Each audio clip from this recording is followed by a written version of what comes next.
This is a message to all of the people that have ever been involved in organized stalking and harassment, period. But specifically, a message to all of the people that have personally stalked, harassed, manipulated me, and psychologically attacked me. This letter that I wrote is specifically to my neighbors. I'm going to put this in an envelope and I'm going to give it to each one of my neighbors with the card you saw at the beginning of this video. This is the back of the card.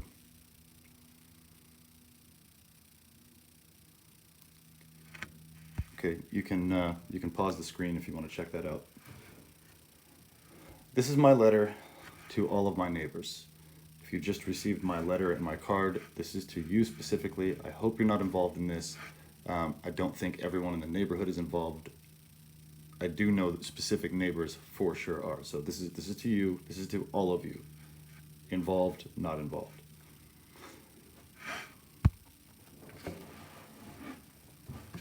Hello, neighbor. My name is Michael Barden. I'm a victim of organized stalking and harassment. It happens right here in this neighborhood and just about everywhere I go. If you have never heard of this, you should go to my website, bardin.us. That's BARREDIN.us.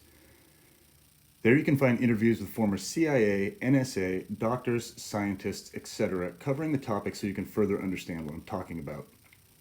Perpetrators of this crime try to use the defense of the person is delusional to cover their crime when they are confronted. That no longer works, as we have more proof, government documents, and sworn affidavits from credible people with knowledge of this program than ever before. Many intelligent people are researching and trafficking. Some are, the bad guys. Researching and tracking the methods used on targets right here in this area. These methods are known as standard operating procedures. Standard operating procedures can be tracked, documented, and used in court as proof beyond the shadow of a doubt by using statistics. That being said, Avondale and our little neighborhood Glenhurst are starting to become known worldwide. Yes, people around the world know exactly what is going on here. Approximately 4 million people so far, if not more. It will double within a few months. That's just my videos. That's just me. There are thousands of other people doing the same thing. People that aren't going to let this happen anymore. You might have no idea what I'm talking about, or this might be starting to sound familiar. If it sounds familiar, it's because you are possibly involved. You might have been approached by a government official at your homeowners association meeting, neighborhood watch, etc. They may have given you some negative information about a neighbor that said something like, "We just need to keep an eye on this person to make sure the neighborhood's safe." A generality like that. These people are operating in an illegal psychological operation, which is a violation of 18 U.S. Code 241 and 242, conspiracy against rights and deprivation of rights under color of law. Also, U.S. Code 2261, stalking. Also, the First, Fourth, and 13th Amendments are violated. I highly recommend you find and read the United States. Well, I'm going to back up. I highly recommend you find and read these United States laws and find a copy of the Constitution. They pertain to you. Even if you have a government clearance that states that you can legally take part even if you have a government clearance that states you can legally take part in these psychological operations, you are not protected by a national security letter. It is still a crime against humanity. A classified clearance does not protect crimes against humanity. The Nuremberg trials proved that once already. You should also research the Nuremberg trials if you don't know what happened there. Basically, the people taking part in the Stasi policing system were eventually brought before a judge and prosecuted for war crimes. By the way, the Geneva Conventions state that psychological warfare is illegal and considered a war crime. The people arrested and charged were just doing their job and keeping the neighborhood safe. It's much more than that. And if you choose to listen, the information I'm providing you will be fully aware of the entire program you could be taking part in. In December, I want you to pay very close attention to this. I've spent a lot of time researching this, and this is all verifiable by government documents. These links are to the whitehouse.gov and pacer.gov. So You should pay very close attention to this. In December of 2017, Executive Order 13818 was introduced to eradicate government corruption and seize all assets from unconstitutional government infiltrators. It specifically states that human trafficking is the main objective to eradicate. Organized stalking and harassment, or gang stalking, is 100% human trafficking. If citizens are earning a profit from another citizen without their consent, that is trafficking. So I'll just expound on that a little bit. If you pick somebody up and you move them to another place, you let somebody do something to them that they don't agree with, and you're making money by doing that, you are trafficking. If you are preventing a person from enjoying the rights that they deserve as an American citizen, and you are making profit off of that, you get it? Okay? I just paused there so you could think about that for a second. Just put those two together. If citizens are okay, yeah, plain and simple. It's not that hard to understand. That is the reason I'm reaching out to my neighbors. You might have been fooled by our government. Imagine that. That's never happened before, right? I've seen this while serving 15 years in the United States Air Force. Sometimes the government lies to our troops. They tell us we need to go fight for freedom, then realize we're fighting for oil or opium. Pure profit, not freedom. And now, not every single time. Sometimes there is a threat. There's a military threat. We use the Department of Defense for defense against that, not the other way around.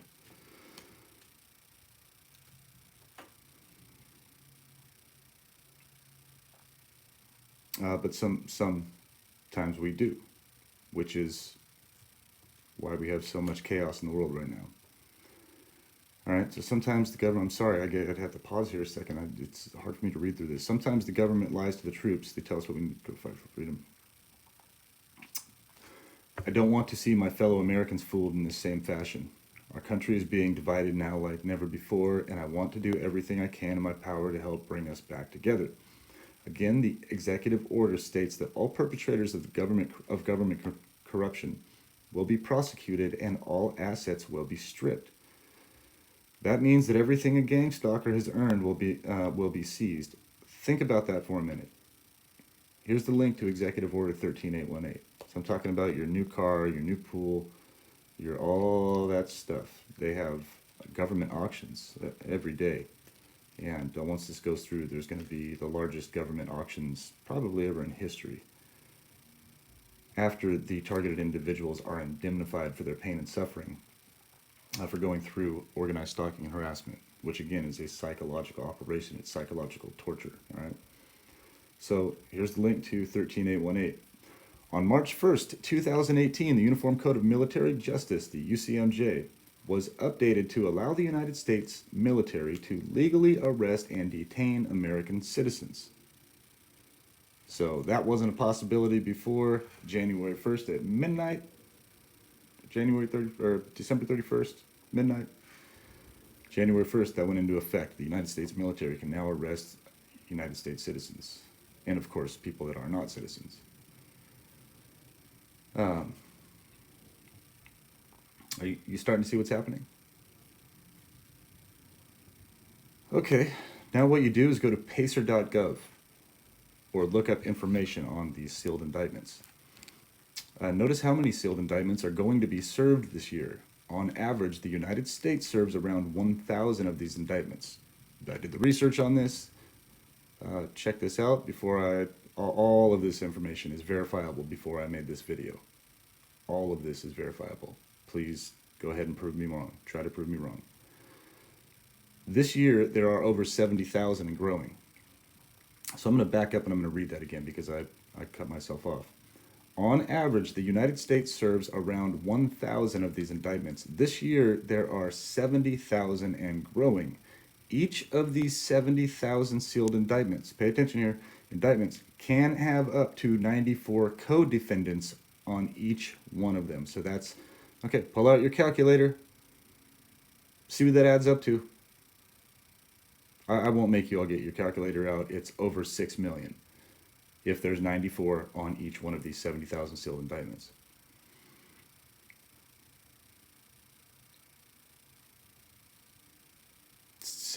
I'm not making this up. This is all verifiable. I am just reporting the news.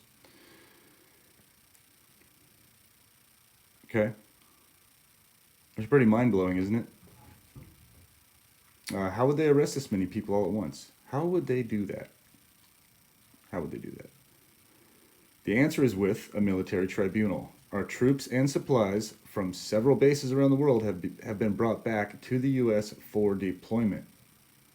So if you followed any news lately, we've come back from Syria. We've come back from bringing troops back from different places and equipment here to the United States, a lot of it.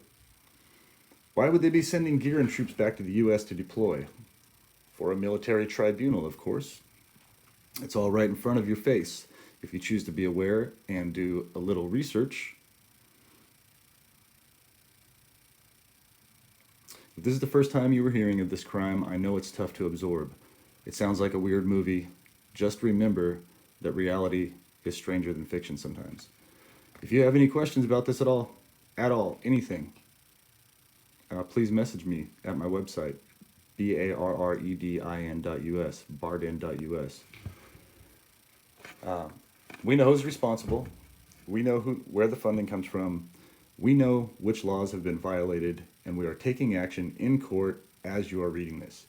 My affidavit has been submitted as a part of a class action lawsuit against this crime. I personally have names, addresses, and documented proof to show the harassment in our neighborhood and other areas. Now, this goes way back, but my best documentation is right here in Glenhurst. Right here in Glenhurst. Irrefutable evidence. If you would like to know who the main perpetrators of this crime are, just read this short book by Richard Lighthouse, who is a former NASA engineer. So Richard worked on satellites that went up into space, and he explains a lot of the technology and the compartmentalization of this program. Who's involved? Who's responsible? So Richard is a targeted individual like myself. Okay, now check this out. With the help of good police officer whistleblowers, he has identified crushing evidence to finally prosecute the Nazi leaders of this program. Yes, Nazi. Hitler did the same thing with his technology. With less technology.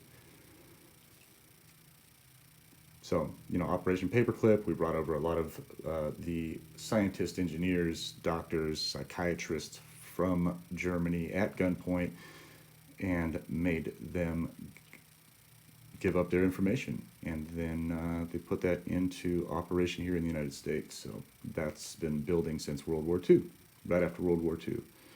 In case you folks didn't know that, also verifiable, check it out. Whether you are involved in this program or not, you should read this book. It will affect you in one way or another, eventually, no matter who you are. Okay, here's the link right here. There's the link. Okay, I served 15 years in the Air Force.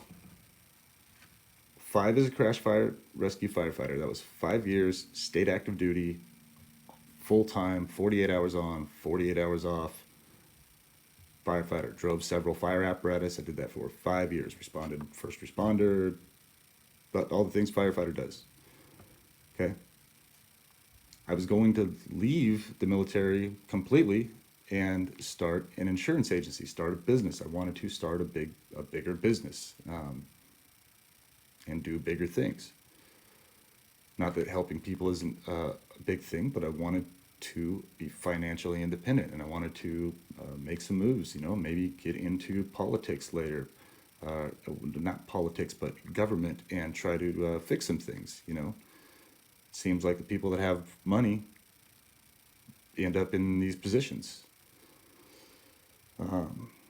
So, just possibly thinking about that.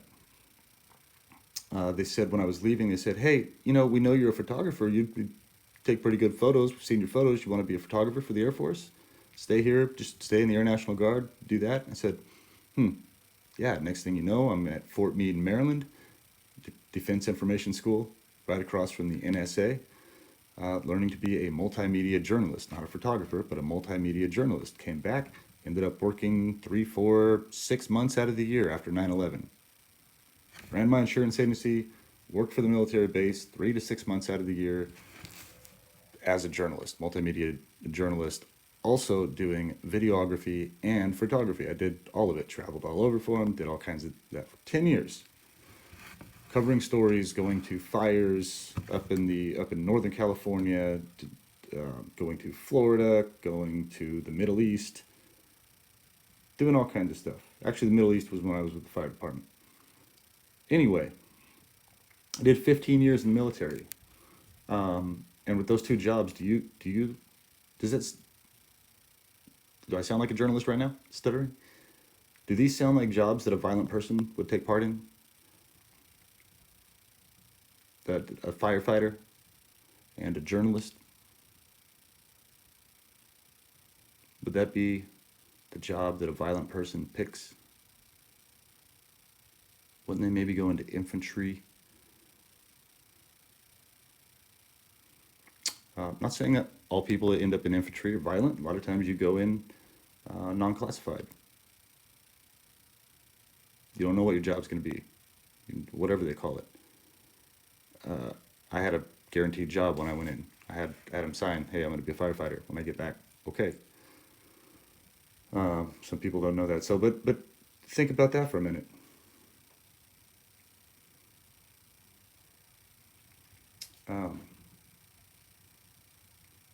So, am I a bad person, or did I talk about things people in power did not want me to talk about? Yeah, yeah, a lot of it. While I was in the military, on Facebook, talking about 9/11, talking about a lot of different fraud, waste, and abuse issues that I saw. Now, think about this, people. So I'm still doing everything I can to protect this country from enemies, foreign and domestic, by providing pertinent information to my fellow citizens. Please use common sense, think for yourself, stop being fooled with fear. Have a great day.